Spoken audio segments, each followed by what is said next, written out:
Mas a semana passada a gente não conseguiu concluir o estudo, então nós vamos continuar com o estudo da semana passada. Nosso texto base é Efésios 2:8, porque pela graça sois salvos por meio da fé, e isso não vem de vós, é dom de Deus. Então nós vimos um pouquinho a semana passada sobre a estrutura da doutrina da salvação, né? E os 3 fundamentos da doutrina da salvação. Quem lembra quais são os 3 fundamentos? A graça, a pessoa de Jesus e a obra redentora, então, de Jesus na cruz. Esses são os 3 fundamentos da fé, né? Então, nós vimos sobre esses fundamentos e nós vamos, então, continuar o estudo semana passada. E aí a pergunta, né? O que devo fazer para que seja salvo? Muitas pessoas fazem essa pergunta. O que então, como que eu devo fazer para ser salvo se a salvação é pela graça, que é um dom de Deus para mim? Então, como que eu devo fazer para ser salvo? Em João 3:2, lá quando Nicodemos procura Jesus, Nicodemos também tinha essa mesma dúvida, né? Diz assim: este foi ter de noite com Jesus e disse-lhe: Rabi, bem sabemos que és mestre vindo de Deus, porque ninguém pode fazer estes sinais que tu fazes, se Deus não for com ele. Então, Nicodemos, ele reconhecia em Jesus um rabi, um mestre. E ele reconhecia que Jesus só podia fazer os milagres e as coisas que ele fazia vindo da parte de Deus, porque não tinha como. Mas ele também tinha essa dúvida, Nicodemos. Nicodemos procurou Jesus porque ele queria saber sobre a salvação. E ele tinha essa dúvida também. Então, às vezes fica assim: o que eu tenho que fazer para ser salvo? Qual é o caminho, então, para poder ser salvo? E nessa questão do homem, porque o homem, ele, por mais que a gente negue isso, mas nós já nascemos pensando numa eternidade. E nós vemos, então, que surgem, então, muitas teorias sobre eternidade. Muita gente falando sobre eternidade. Então, com isso, com essa vontade do homem de ter uma eternidade, nós vemos, então, que começam, então, a surgir muitas falsas doutrinas e muitas falsas crenças, né? Todos os caminhos levam a Deus, né? E existem muitas religiões que têm uma doutrina até muito bonita, mas é uma doutrina humana. E aí, essa questão acaba com que surjam, então, muitos falsos profetas. Muita gente dizendo: não, isso aqui é o certo. Não, isso aqui, o que eu ensino é o certo. Não, isso aqui é... E aí, como que a gente vai se prevenir de não cair em falácias, em heresias? Como saber se aquilo que eu creio é realmente o que vai me levar à eternidade com Cristo? Então, essas questões nós precisamos conhecer. E aí a gente sempre vem batendo sempre aqui, falamos sábado passado. A Bíblia nos diz, né, conhecereis a verdade e a verdade vos libertará.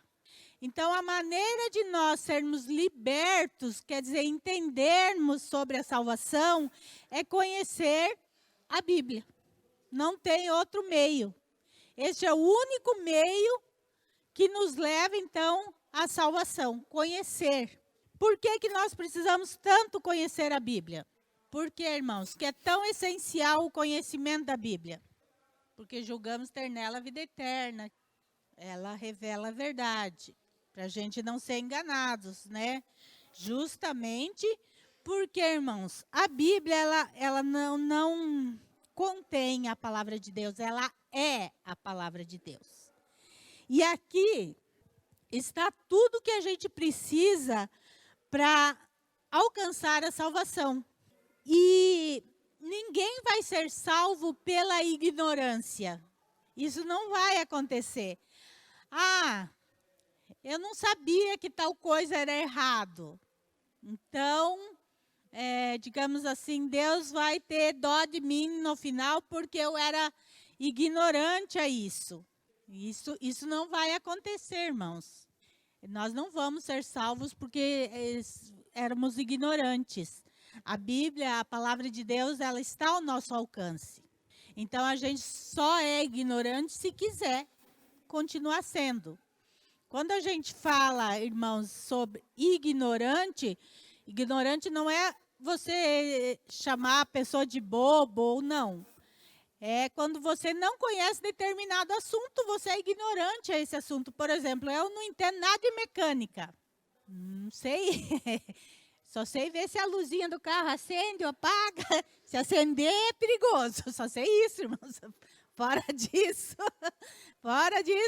não sei nem pôr água no radiador. Sou totalmente ignorante à mecânica. Então, com relação à mecânica, eu sou uma pessoa ignorante. É isso que ignorante significa. É você não conhecer determinado assunto. Você é ignorante àquele assunto. Mas eu sou ignorante à mecânica. Mas se eu não ficar de olho lá no painelzinho do carro, quando acusa alguma coisa, eu posso fundir o motor do meu carro. Esse tempinho atrás, foi no meu carro, foi, né? Nós estávamos vindo para Posse, passamos por Jaguariúna pegar o Dênio, e aí quando a gente chegou na pista, acendeu uma luzinha lá, e o pastor já foi para o acostamento, parou, mas não deu tempo, ferveu o motor.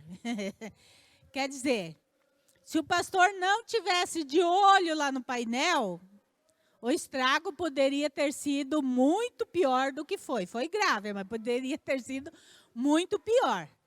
Então, quer dizer, eu não entender de mecânica não livraria o motor de fundir. Ah, mas acendeu a luzinha, mas eu não sei o que significa a luzinha. O motor ia fundir do mesmo jeito. Então, nossa vida com Deus é a mesma forma. Ah, mas eu sou ignorante às coisas de Deus. Deus não vai me punir por isso. Será? Levítico 5,17 diz assim: e se alguma pessoa pecar e fizer contra algum de todos os mandamentos do Senhor aquilo que se não deve fazer, ainda que eu não soubesse, contudo será culpado e levará a sua iniquidade. Então, aqui em Levíticos está falando que mesmo que a pessoa não soubesse, será culpado. Então, irmãos, esse negócio de, eu não sabia e Deus vai ter dó de nós, não. Até porque a gente não sabe porque não quer saber. Porque nós temos acesso. É como eu falei no sábado passado. Aqui no Brasil, especificamente, é difícil uma casa que não tenha uma Bíblia. Qualquer casa que você vai, de qualquer religião que a pessoa seja, vai ter uma Bíblia na casa. Então, a diferença é, essa Bíblia está lá só por estar ou ela faz parte da minha vida? Porque eu preciso que ela faça parte da minha vida. Ela só muda a minha vida se ela fizer parte da minha vida. Senão, ela não muda. Então, o que eu devo fazer, né? Então, vamos para a resposta de Jesus, né? Atos 16, 31 diz, crê no Senhor Jesus e será salvo. Então, o que eu posso fazer para herdar a vida eterna? É crer no Senhor Jesus. Jesus também lá em Marcos 16, 16, ele diz assim, quem crer e for batizado será salvo, mas quem não crer será condenado. E aí vamos aqui, ó. Como os apóstolos interpretaram a palavra crer? Esta palavra engloba arrependimento dos pecados e fé absoluta na pessoa e obra de Cristo. A fé aproxima o homem da cruz, onde há salvação, e o arrependimento leva-o à confissão de seus pecados, o que resultará em purificação interior pelo sangue de Cristo. Então, irmãos, a fé em Jesus, ela nos leva ao arrependimento dos pecados. 1 João 1, do 7 ao 9. Se, porém, andarmos na luz como Ele está na luz, mantemos comunhão uns com os outros, e o sangue de Jesus, seu Filho, nos purifica de todo pecado. Se dissermos que não temos pecado nenhum, a nós mesmos nos enganamos e a verdade não está em nós. Se confessarmos os nossos pecados, Ele é fiel e justo para nos perdoar os pecados e nos purificar de toda injustiça. Então, esse texto é bem claro. Para nossa fé ter efeito para a salvação, ela precisa vir com arrependimento e confissão de pecados. Quando eu aceito Jesus na minha vida e eu começo então ter fé, essa fé não pode ser uma fé vazia. Ela tem que ter ação. E qual que é a ação? Ação de reconhecimento de pecado, de arrependimento e de confissão de pecados. Pode falar, pastor. Atos 3,19 diz: arrependei-vos, pois, e convertei-vos, para serem cancelados os vossos pecados, a fim de que da presença do Senhor venham tempos de refrigério, e que envie o Cristo, que já vos foi designado Jesus, o qual é necessário que o céu receba até aos tempos da restauração de todas as coisas de que Deus falou por boca dos seus santos profetas desde a antiguidade. Arrependei-vos e convertei-vos. Essa foi a mensagem de João Batista antes de Jesus. Arrependei-vos. E esta foi a mensagem de Jesus também. Arrependei-vos. Mas arrepender do quê? Arrepender dos pecados. É isso que é. Quando nós, a fé em Jesus é o primeiro passo para a nossa salvação. É crer que Jesus é nosso único e suficiente Salvador, que não existe outra pessoa, outra salvação fora de Jesus. Então, essa é a fé. Mas a fé em Jesus, ela nos leva também ao arrependimento de pecado e à confissão. O arrependimento é a resposta imediata à fé professada. Uma pessoa não pode dizer que crê em Jesus e não se arrepender. Deus quer que todos sejam salvos, por isso exorta ao arrependimento. Então, não tem como dizer que eu creio em Deus, eu aceito Jesus como meu Senhor e Salvador, mas eu não me arrependo dos meus pecados. A fé em Jesus Cristo, na pessoa de Jesus, a fé que nos leva à salvação da nossa alma, ela automaticamente nos leva a arrependimento e confissão de pecados. Se não há arrependimento e confissão de pecado, a nossa fé pode ser apenas uma fé nas coisas que Deus pode fazer, mas não uma fé genuína na pessoa de Cristo. Nós apenas estamos interessados nos benefícios que Deus pode nos dar aqui, momentaneamente. A fé que nos leva à salvação é essa fé mais abrangente, essa fé que mostra os meus pecados, que mostra aonde eu estou errado. É uma fé mais abrangente, é uma fé também que não se limita a só ter fé nas coisas que Deus pode me dar, mas é uma fé que aceita as reivindicações de Cristo. E quais são as reivindicações de Cristo para nós? Quais são? Os mandamentos. E quais são os mandamentos? A santidade é um dos requisitos. Eu, em pecado, estou sendo santo? Não há como, né? Dizer que eu aceito os requisitos de Deus e Ele diz, sede santos porque eu sou santo, eu estando em pecado. Ou eu não confessando, me arrependendo dos pecados.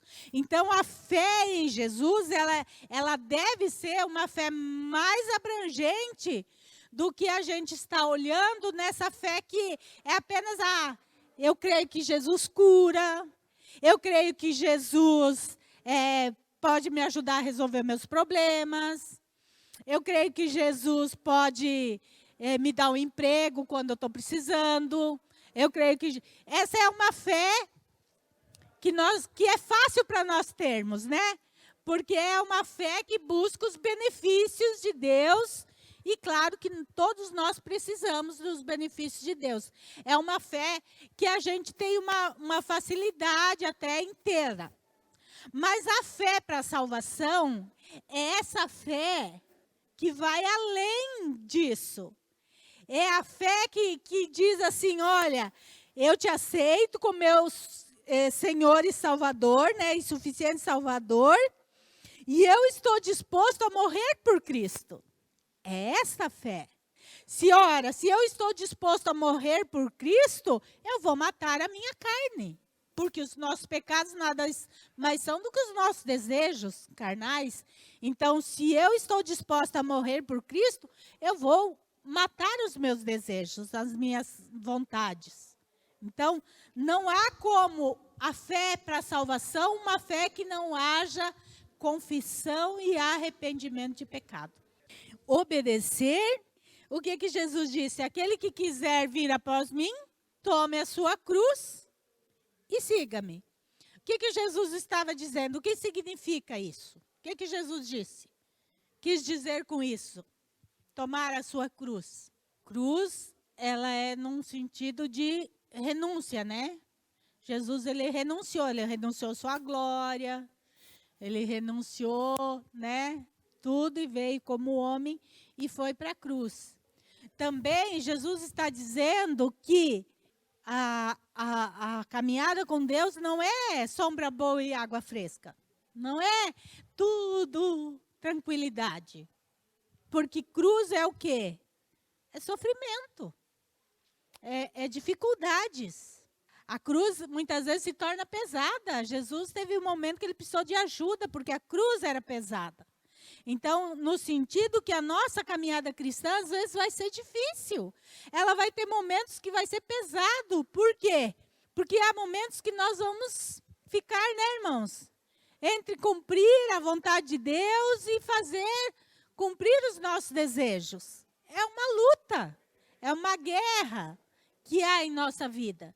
Mas a fé que nós devemos ter em Deus é essa fé que, estando tudo bem, eu sirvo a Deus, e estando tudo mal, eu continuo servindo a Deus. Não importa a situação que eu estou passando, momentânea, porque Deus nos permite situações difíceis, porque enquanto nós estivermos aqui neste mundo, nós vamos passar por momentos difíceis. O que acontece quando as pessoas aceitam Jesus só pelos benefícios? Eu quero Jesus para ser curado. O que acontece? Quando vem os momentos difíceis, ele não consegue se manter na fé. A pessoa acaba deixando Jesus, porque não consegue se firmar. Porque ela criou uma expectativa que não é a real. Agora com Jesus eu não vou ter nenhum problema. E não é isso. Não é isso que a Bíblia diz. A Bíblia diz que nós vamos ter dificuldades. Enquanto nós estivermos aqui, nós vamos ter dificuldades. Qual é a diferença? É que hoje nós temos Jesus que nos ajuda nas nossas dificuldades. Nós não estamos mais sozinhos, desamparados. Nós temos alguém que nos ouve, que entende a nossa dor, que nos fortalece, que renova nossas forças, que às vezes a gente, né, está tão cansado, e a Bíblia diz que ele renova nossas forças como a águia. Então, às vezes a gente pensa, ixi, não vou conseguir. E de repente, né, Deus vem lá e pega a gente, né? Depois que a gente olha para trás, nossa, eu achei que eu não ia passar e passei. Né? Isso é quem faz é Deus na nossa vida. Porque se o que a gente vê? Quantas pessoas que por desesperança estão sucumbindo, né? A depressão, ao suicídio, a tantas outras coisas, a drogas, a tantas outras coisas. Por quê? Porque se sente sozinho, se sente sem saída. Então, procurem alguma coisa. Nós não precisamos, porque nós temos Jesus. Nós temos o Espírito Santo que mora dentro de nós e ele é o refrigério da nossa alma. Ele não deixa nós passar do limite, né? Ele é aquele que nos ajuda a nós conseguir vencer as lutas, problemas e dificuldades que nós temos na nossa vida e que é normal. Às vezes a gente acha que é o acaso. Na palavra de Deus, ela não existe o acaso. Tudo teve um propósito, né? Leia a Bíblia sempre vendo um propósito. Não existe, isso aqui foi um acaso. Quando Jesus estava carregando a sua cruz, ele caiu, né? Foi chamado um jovem para que o ajudasse a carregar a cruz, né? Então aquele jovem ajuda Jesus a se levantar, toma a cruz e continua a caminhada, né? Aquilo ali foi propósito de Deus, porque isso que o Salvador faz conosco, quando a nossa cruz está pesada, que caímos, né? O Senhor nos levanta e agora Ele nos ajuda a carregar a cruz. Ele não vai carregar a cruz por você, Ele vai te ajudar a carregar a cruz. Assim como Ele foi ajudado, Ele é o Senhor que te ajuda a carregar a cruz, né? Ele diz: vinde a mim todos vós que estáis cansados, sobrecarregados, e eu vos aliviarei. Tomai sobre vós o meu jugo e aprendei de mim, porque sou manso e humilde de coração, e encontrareis descansos para vossas almas, né? Quando você está cansado, você está sobrecarregado, você vem a Jesus, Ele vai te ajudar. Ele não vai te recriminar por você ter falhado, você ter caído, jamais. Ele vai te ajudar a carregar o fardo. Em Atos 3:19, aqui é o discurso de Pedro, tá? Já no templo. Depois, e ele fala assim, ó, arrependei-vos, pois, e convertei-vos, para que sejam apagados os vossos pecados, e venham assim os tempos de refrigério pela presença do Senhor. Então, os discípulos também, eles continuaram com o discurso de Jesus. Arrependei-vos, pois, e convertei-vos. Para quê? Para que sejam apagados os vossos pecados. E venham os tempos de refrigério pela presença do Senhor. Irmãos, o Espírito Santo só vai estar dentro de nós se o nosso coração estiver limpo para recebê-lo. Porque Deus é santo. Deus não vai habitar no meio de pecados. Para que a presença do Senhor, que é o Espírito Santo, venha em mim e traga o refrigério na minha vida, eu preciso de arrependimento e confissão de pecados primeiro. Este é o caminho. E aí depois, então, o Espírito Santo vem em minha vida e aí vem o tempo do refrigério. É o Espírito Santo que nos ajuda, que nos sustenta, né? que nos ampara nos momentos difíceis. Mas, como foi nos dias de Jesus? Por que o discurso de João, de Jesus, sempre foi sobre arrependimento? O que estava acontecendo ali no tempo de Jesus? Sacerdotes com os líderes religiosos da época. Faz o que eu digo, não faz o que eu faço. Eles viviam assim, no tempo de Jesus. Eles faziam todos os rituais e tal, mas eles mesmos não viviam aquilo. Então, era um povo corrompido. E começava pelos sacerdotes, pela liderança espiritual do povo. E o povo, né, ia no caminho, lógico, né? Todo mundo vai pelo mais fácil. Mas nós hoje, nós estamos vivendo o mesmo tempo de quando Jesus veio. A corrupção está tão grande e está dentro da onde? Da igreja. A corrupção está dentro da igreja. E qual que é a pior corrupção que pode haver dentro da igreja? Sabe qual, irmãos? Não ensinar sobre salvação. Essa é a pior corrupção que pode haver dentro da igreja. E quando as pessoas dizem assim, mas não tem problema, é só um pecadinho. Deus entende isso aí. Quando os líderes não estão dispostos a serem exemplo para o povo, quando os líderes passam a mão no pecado do povo, quando os líderes ensinam o evangelho que é só sombra boa e água fresca, né? Um evangelho assim, eles estão tirando das pessoas o direito à salvação. Porque se eu não ensino o caminho da salvação, irmãos, eu posso aprender muitas outras coisas, mas nada tem valor para a minha eternidade.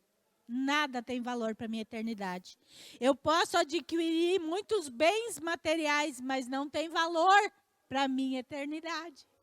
Hoje se fala muito em bens, muita pregação sobre você possuir riquezas aqui neste mundo. E nós não vemos pregação combatendo pecado, nós não vemos pregação dizendo que a porta é estreita e o caminho é apertado, como a Bíblia diz. Mas nós vemos uma corrupção dentro do meio cristão, que se diz cristão, uma corrupção. Então, a pior corrupção que pode haver no meio cristão é de não deixar as pessoas alcançarem a salvação. Porque este evangelho que está sendo pregado não é um evangelho de salvação. Ele é um evangelho para você ter uma vida boa aqui, nessa esfera. E nós sabemos que a nossa vida ela é muito frágil para nós deixarmos uma eternidade. Então, hoje nós estamos vivendo essa corrupção. E quando nós pregamos sobre arrependimento, parece que a gente tá contra o fluxo. A nossa pregação parece que, mas a gente ouve isso, irmãos. A igreja de vocês é muito chata. Não tem nada lá na igreja de vocês. O pastor de lá é muito exigente. A gente sabe que as pessoas falam isso. Por quê? Porque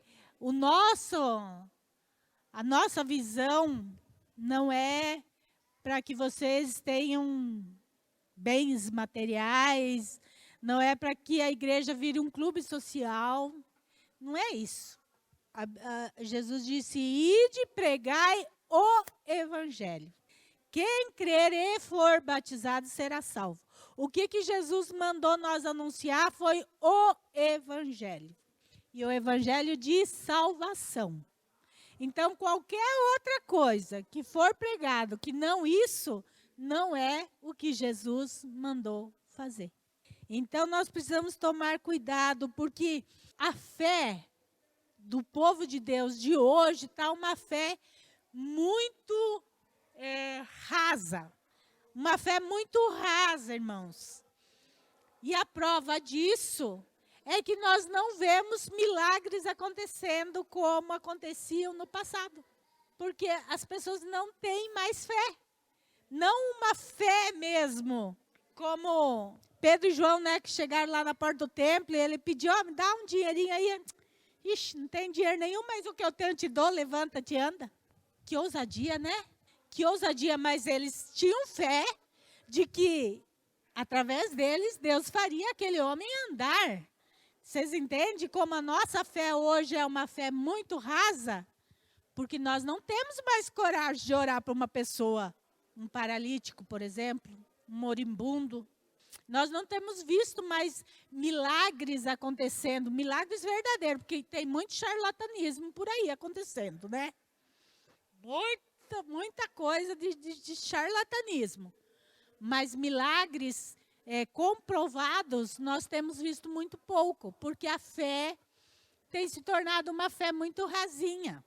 A gente pede as coisas para Deus, mas ao mesmo tempo que está orando, pedindo, está aqui, mas nossa, isso é muito difícil.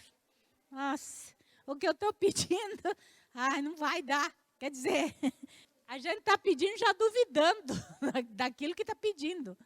Então, nós precisamos, irmãos, ter uma fé mais mais arraigada em Cristo. Porque senão, nós cristãos de hoje não vamos suportar o anticristo.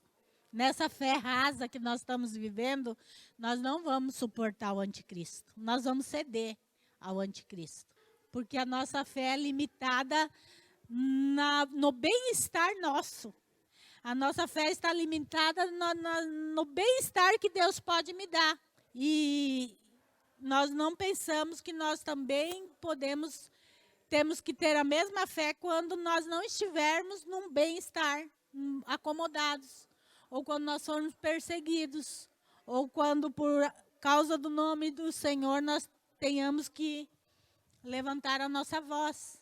Então, nós precisamos, como nos tempos de Jesus, dessa pregação, de arrependimento, de confissão de pecado. A igreja precisa se arrepender dos seus pecados, a igreja precisa confessar os seus pecados, e a igreja precisa de uma fé profunda na obra salvadora de Jesus Cristo.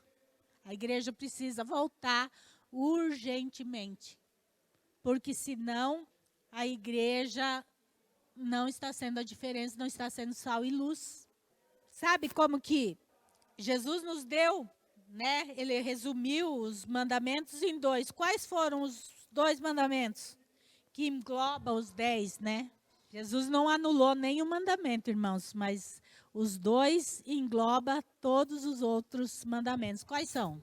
Qual é o primeiro grande mandamento? Amar a Deus. E o segundo? Amar o teu próximo como a ti mesmo. Bem, como que nós vemos que a nossa fé em Deus ainda está longe do fim? Primeiro, ninguém precisa responder, não vou fazer vocês responder isso, que eu sei que não é fácil. Mas, você ama a Deus acima de todas as coisas? Você ama a Deus acima da sua família? Você ama a Deus acima do teu filho? Do seu cônjuge? Qual é o teu amor a Deus? Irmão, às vezes nós temos que nos confrontar a nós mesmos. E outra coisa, você ama o teu próximo como a ti mesmo? Sabe um dos sinais de que a igreja não está amando como Deus diz para nós amar? A igreja não está preocupada com as pessoas que estão morrendo sem salvação. A igreja não evangeliza mais. A igreja não prega mais o evangelho para as pessoas. A igreja não está nem aí para quem está morrendo sem salvação. E quem está morrendo sem salvação está indo para o inferno. Mas a igreja não tem se importado. Nós não vemos a igreja se movendo em favor de evangelismo. Parece que parou. A igreja tem muitos eventos. Tem festa, tem não sei o quê, tem 1000 coisas. Mas evangelização está escasso no meio da igreja hoje. Ame o teu próximo como a ti mesmo. Jesus, ele nos amou. Nós éramos os próximos de Jesus. E ele nos amou. E ele nos amou como ele amava a si mesmo, porque ele se entregou na cruz para nos salvar. Então, ele amou verdadeiramente, porque ele se entregou. Nós arrumamos 1000 desculpas para não nos envolvermos mais com o nosso próximo. Ah, porque hoje em dia está difícil, tem muita violência. Ah, porque eu não tenho tempo. Meu tempo é muito corrido, não tenho condição. Então, nós estamos arrumando muitas desculpas. E essa é uma estratégia maligna, irmãos, de tornar o homem insensível. Vocês já notaram como a humanidade tem se tornado insensível? As coisas parecem que não nos abalam mais. Por quê? Porque já se tornou coisas tão comuns que quando você está assistindo noticiário que foi lá, estuprou uma criança né? Como a gente vê por aí, um bebê.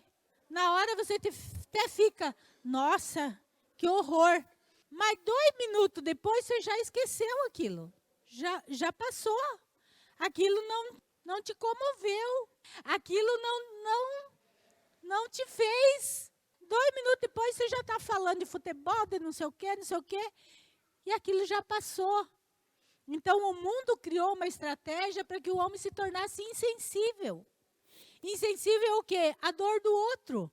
É mandamento de Deus amar o próximo como a nós mesmos. Mas se a dor do outro não me atinge, eu não vou cumprir o mandamento de Deus. Porque o outro é só o outro.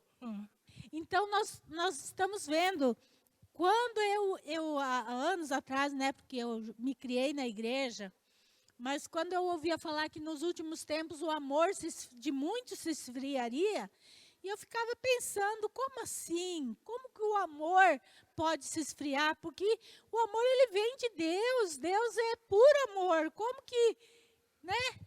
Mas hoje nós estamos vivendo isso. O amor tem se esfriado.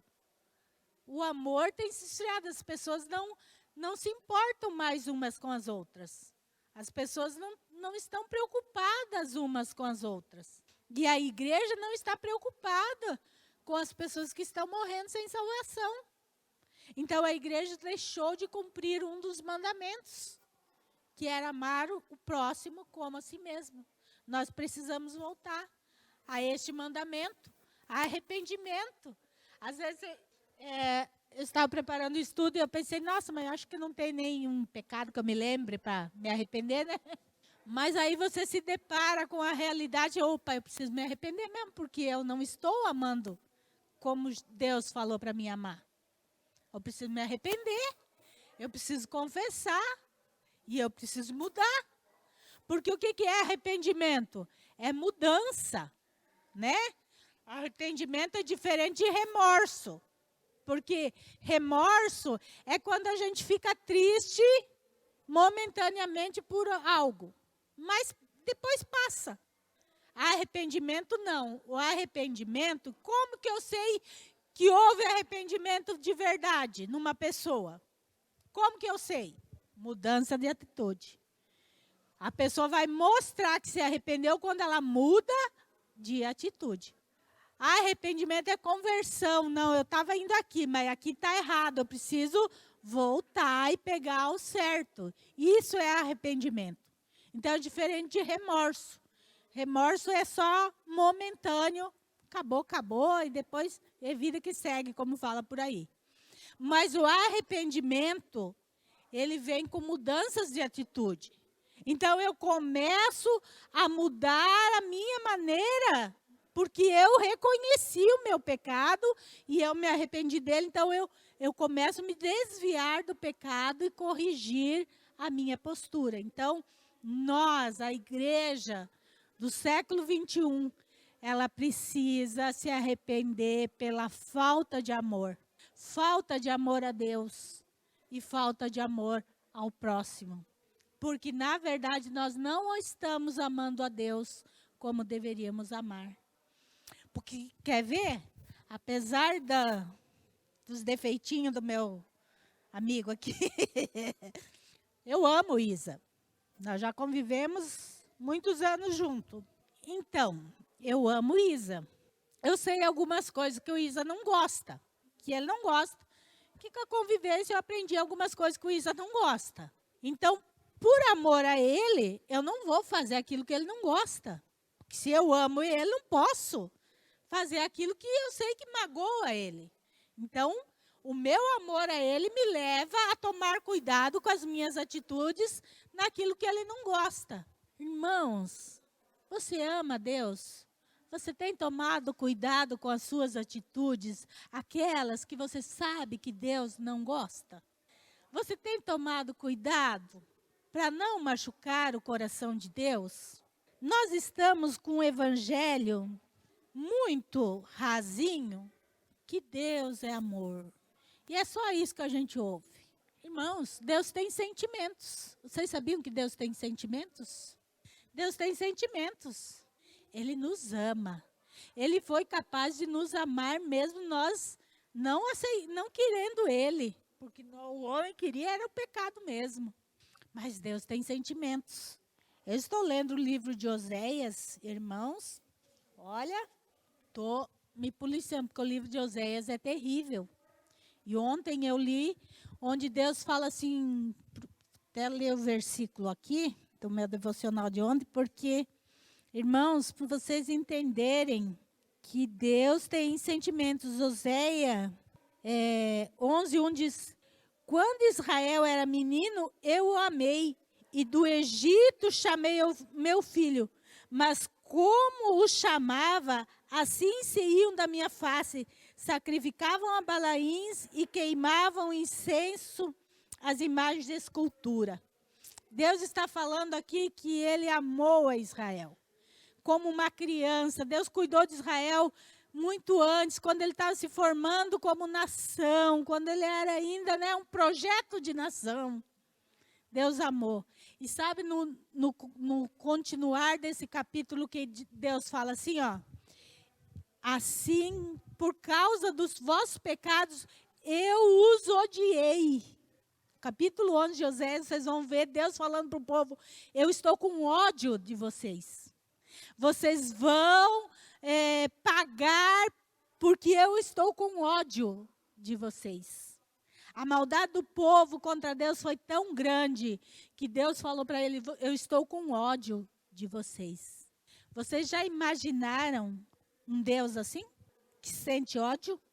Porque nós estamos com a visão desse Deus só de bondade. Não, irmãos. Quando o nosso coração está tomado pelo pecado e não há arrependimento, Deus não vai olhar para nós com um olhar de amor, não. Nós precisamos abandonar o pecado. Nosso Deus é um Deus que tem sentimentos. E aí, quando nós falamos, eu quero tudo de melhor que Deus tem para mim, você tem dado o seu melhor para Deus? Para você querer aquilo que Ele tem de melhor para você? Como tem sido sua fé? Como tem sido o seu amor a Deus? O seu amor a Deus é verdadeiro? Ou ele é só de palavras? O povo de Israel falava isso. No livro de Isaías, Jeremias, a gente vai ver isso. Deus falando muitas vezes. Este povo, ele, com seus lábios, diz que me ama, mas o seu coração, está longe de mim. Deus conhece o coração. Deus sabia que o povo falava, era só da boca para fora. Lá dentro, não vivia aquilo. Então, nós precisamos entender, irmãos, que a nossa fé que nos leva à salvação é essa fé que não está baseada nessa coisa rasinha de vida cristã. É muito mais profundo. Eu preciso voltar a aquilo que Deus tem para mim. E eu preciso de uma salvação concreta, com bases concretas. E aí sim, se eu tenho essa fé, se eu tenho uma vida que agrada a Deus, então eu posso estar seguro da minha salvação. E o que me dá segurança para a vida eterna?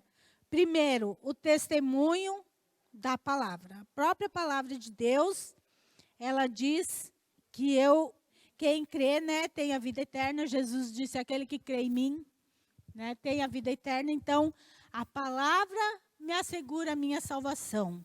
Outra coisa, o testemunho do Espírito Santo, ele vem em minha vida e ele testifica em mim que eu estou salvo. Quando alguém se entrega a sua vida a Jesus, recebe o Espírito Santo e passa a habitar nele. O Espírito Santo testifica interiormente nossa filiação. Romanos, não vamos ler 8, do 14 ao 17, fala isso. É por isso que podemos chamar Deus de Pai, pois temos o sentimento de filho. A filiação é determinada pela consanguinidade. Não é isso? Como que a Magda pode falar que a Karina é filha dela? Por causa do sangue, né? É o sangue que diz que há uma paternidade. E o sangue de Jesus ali na cruz nos tornou família. É pelo sangue de Jesus que nós nos tornamos irmãos. Esta é a consanguinidade que nós temos. nós somos filhos de Deus adotivos, né? Pela adoção. Porque filho de Deus foi Jesus. Nós fomos adotados. Quando nós aceitamos Jesus na nossa vida, Deus nos adota como filho. E o sangue de Jesus derramado por nós ali na cruz, por esse amor, então é esse sangue que vem sobre nós e nos torna família consanguínea. A graça, né? É essa graça que nós lembramos na ceia.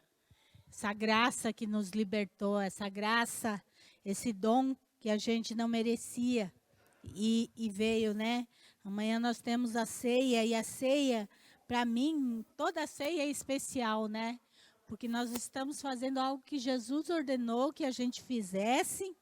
E existe, irmãos, algo tremendo na ceia. Tem muita gente que, hoje é domingo, mas eu não vou. Nós não damos ceia para quem não tem um bom motivo para não vir na ceia. Porque a ceia nos traz vida espiritual. E se nós não valorizamos a ceia, nós deixamos de valorizar o sacrifício de Jesus por nós. A ceia a gente só perde assim, por um bom motivo, né?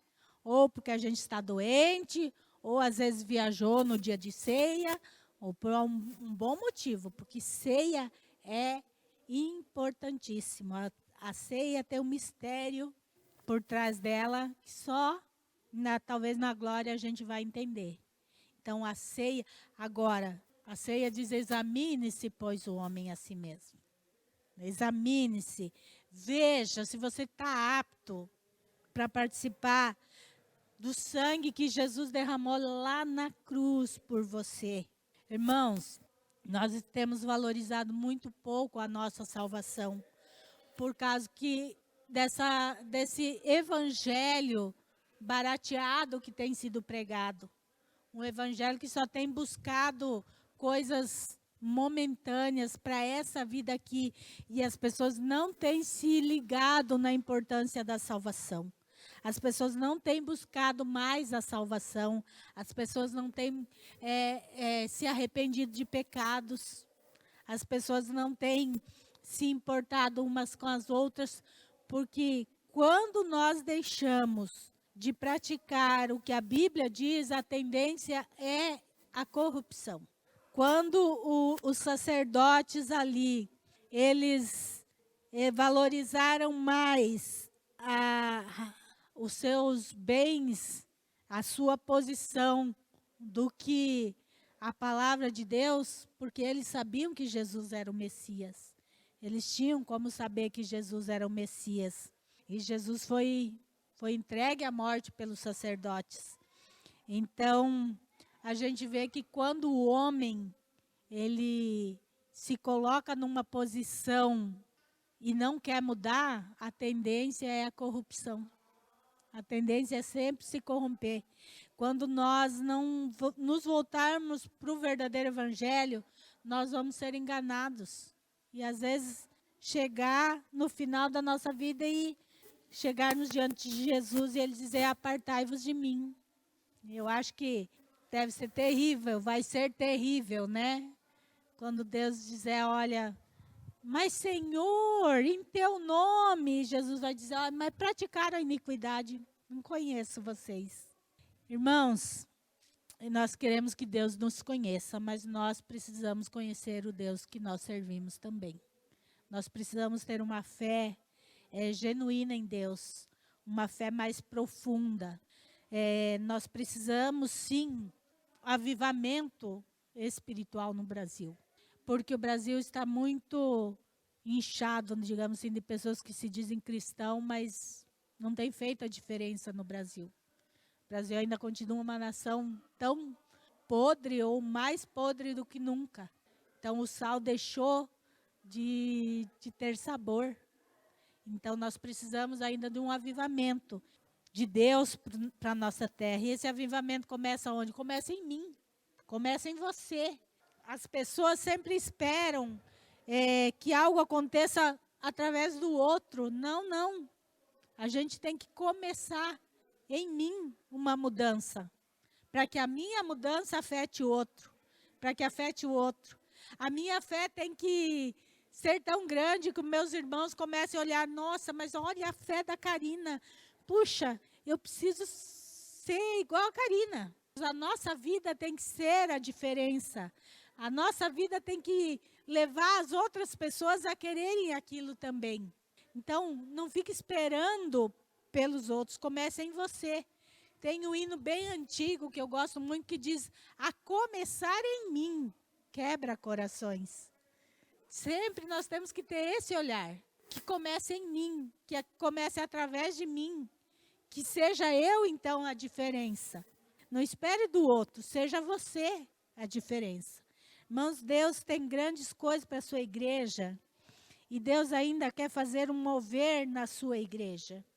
E Deus ainda quer fazer com que a igreja viva maravilhas, viva milagres, contemple a glória de Deus aqui. Mas com essa fé da igreja atual fica muito difícil de Deus agir. Nós mesmos não temos essa fé. Então nós precisamos voltar com a palavra, oração e palavra, e pedir para Deus aumentar a nossa fé. Nós precisamos dessa fé que vai além deste mundo, é a fé que vai para a salvação da nossa alma.